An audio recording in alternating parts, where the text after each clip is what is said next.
நீலகிரி மாவட்டம் பந்தலூர் அருகே நேற்று மாலையில் 3 வயது சிறுமியை தாக்கிக் கொன்ற சிறுத்தையை தேடும் பணிகள் தீவிரமாக நடைபெற்று வரும் நிலையில் சிறுத்தையை பிடிக்க வலியுறுத்தி துவங்கிய போராட்டமும் 2வது நாளாக நீடித்துள்ளது. இதுகுறித்த முழு விவரங்களை இணைப்பில் காத்திருக்கும் செய்தியாளர் விஜயசுந்தரம் வழங்க கேட்கலாம். விஜயசுந்தரம், வணக்கம். தகவலை பதிவு பண்ணலாம். வணக்கம்.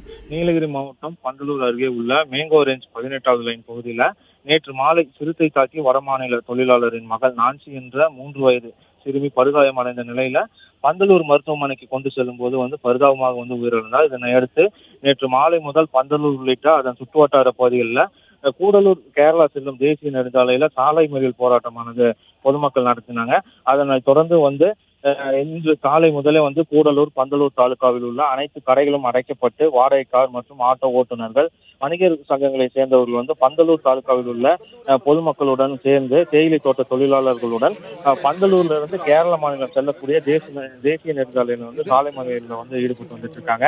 குறிப்பாக தொடர்ந்து இந்த சிறுத்தைக்கு மயக்கூசி செலுத்தி வரை பொதுமக்களின் போராட்டம் தொடரும் எனவும் நீலகிரி மாவட்ட ஆட்சியர் மற்றும் தமிழ்நாடு வனத்துறை அமைச்சர் சம்பவ இடத்திற்கு பொதுமக்களுடைய கோரிக்கைகளை ஏற்று சிறுத்தையை பிடிக்க நடவடிக்கை எடுக்க வேண்டும் எனவும் கோஷங்களை எழுப்பி தற்போது போராட்டத்தில் ஈடுபட்டு வந்திருக்காங்க.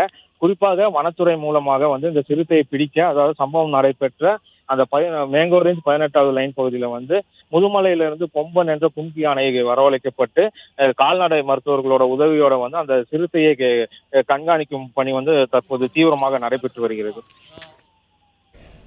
தகவல்களுக்கு நன்றி விஜயசுந்தரம்.